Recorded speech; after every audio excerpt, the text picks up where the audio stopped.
Salam dan bahagia Bapak dan Ibu hebat. Selamat datang di channel YouTube saya. Kembali lagi bersama saya Ibu Rizka dari SMA Negeri 1 Rantau Pulung, Provinsi Kalimantan Timur. Kali ini saya akan melakukan aksi nyata terkait pemahaman saya dalam mengikuti pelatihan mandiri di platform Merdeka Mengajar dengan topik Kurikulum Merdeka.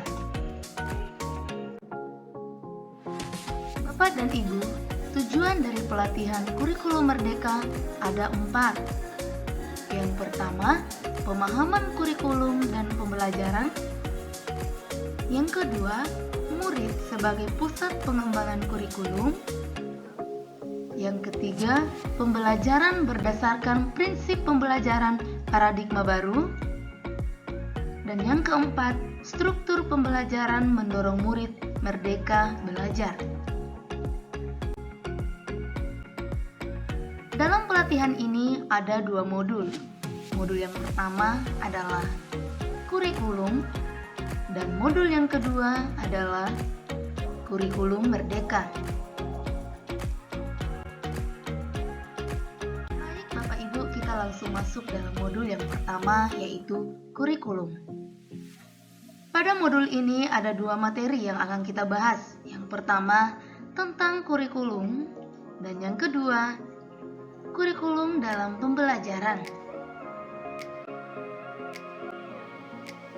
Bapak dan Ibu hebat, lalu apa itu kurikulum? Kurikulum itu kompleks dan multidimensi. Kurikulum merupakan titik awal sampai titik akhir pengalaman belajar. Ada 3 hal yang dibahas dalam materi ini, yaitu komponen kurikulum, klasifikasi komponen kurikulum, dan fungsi kurikulum. Lalu komponen kurikulum ini seperti apa? Dalam komponen kurikulum ada tujuan, konten, metode atau cara, dan evaluasi. Selanjutnya untuk klasifikasi komponen kurikulum. Ada tujuan pembelajaran atau konten, kemudian ada panduan pedagogik, dan panduan asesmen. Komponen ini dapat digunakan dalam mendesain kurikulum dan pembelajaran berdasarkan kebutuhan murid. Bapak dan Ibu, lalu apa fungsi kurikulum? Kurikulum itu sebagai pedoman dan acuan kita dalam pembelajaran. Dan fungsi kurikulum bagi guru adalah untuk memandu dalam proses pembelajaran. Bapak Ibu, lalu mengapa kurikulum perlu diubah? Kurikulum yang baik adalah kurikulum yang sesuai dengan zamannya. Kurikulum bersifat dinamis dan terus berkembang atau diadaptasi sesuai konteks dan karakteristik murid demi membangun kompetensi sesuai kebutuhan kini dan seterusnya. Lalu maksud pendidikan adalah untuk segala kekuatan kodrat yang ada pada anak-anak agar dapat mencapai keselamatan dan kebahagiaan setinggi-tingginya baik sebagai manusia maupun anggota masyarakat, seperti yang dikatakan oleh Bapak Ki Hajar Dewantara. Bapak Ibu, demi menuntun kodrat murid-murid kita, pembelajaran yang diselenggarakan harus disediakan sesuai dengan kebutuhan murid. Sebagai guru, kita harus terus belajar memahami dan mengikuti tren murid yang tergolong generasi Z dan Alpha. Guru menyadari bahwa mereka tidak dapat dipisahkan dengan media sosial. Bapak Ibu, ada istilah "It takes a village to raise a child", yang berarti butuh seluruh desa untuk membesarkan seorang anak. Dalam hal ini ada 3 pilar pendidikan, yaitu orang tua, masyarakat, dan sekolah. Bapak Ibu, sangat penting peran orang tua, masyarakat, dan sekolah dalam mewujudkan kurikulum yang berpihak pada murid.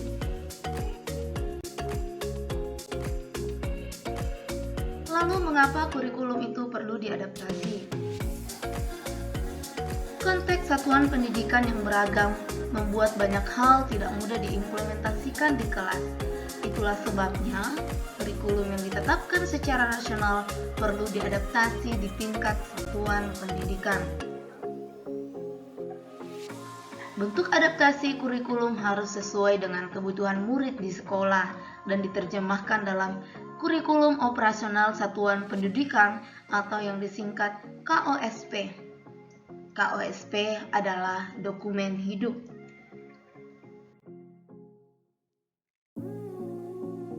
Kita masuk dalam modul yang kedua, yaitu kurikulum merdeka.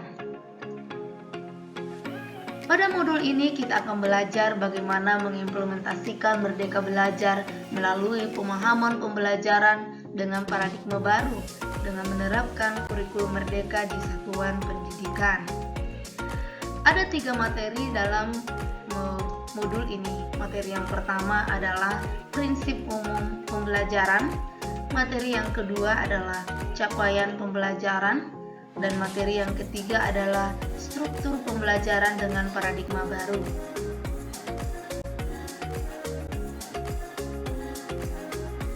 Nah, kita masuk dalam materi yang pertama, yaitu prinsip umum pembelajaran.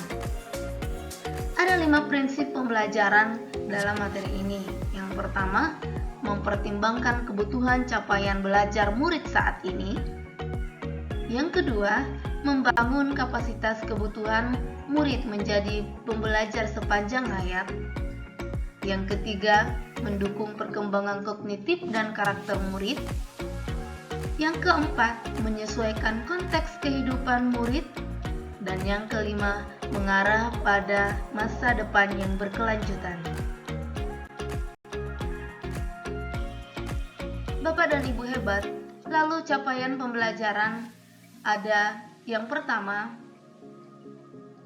capaian pembelajaran itu merupakan kompetensi dan karakter yang ingin dicapai setelah menyelesaikan pembelajaran dalam kurun waktu tertentu. Capaian pembelajaran dirancang berdasarkan fase. Satu fase memiliki rentang 1-3 bulan. Selanjutnya, capaian pembelajaran dalam kurikulum. Capaian pembelajaran dalam kurikulum prototipe menjadi acuan. Kompetensi-kompetensi pada capaian pembelajaran diturunkan menjadi tujuan pembelajaran dan tersusun sebagai sebuah alur untuk satu fase yang disebut alur tujuan pembelajaran atau yang disingkat ATP. Selanjutnya, kompetensi capaian pembelajaran dan profil Pancasila. Bapak dan Ibu hebat, ada 6 dimensi pada profil Pancasila menjadi rujukan bagi guru saat menurunkan capaian pembelajaran menjadi ATP maupun modul belajar.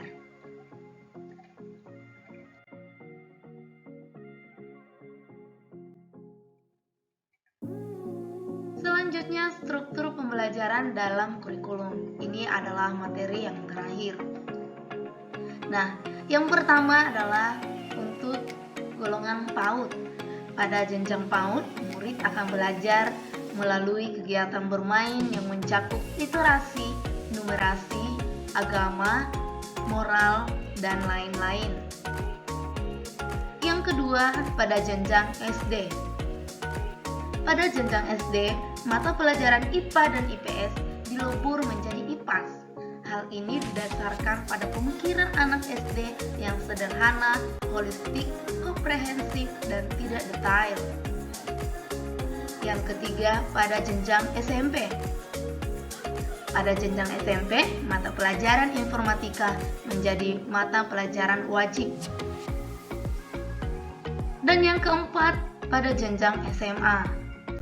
Pada jenjang SMA, murid lebih dipersiapkan kepada minat yang menunjang pilihan pada jenjang berikutnya, sehingga mata pelajaran menjadi mata pelajaran umum dan program peminatan.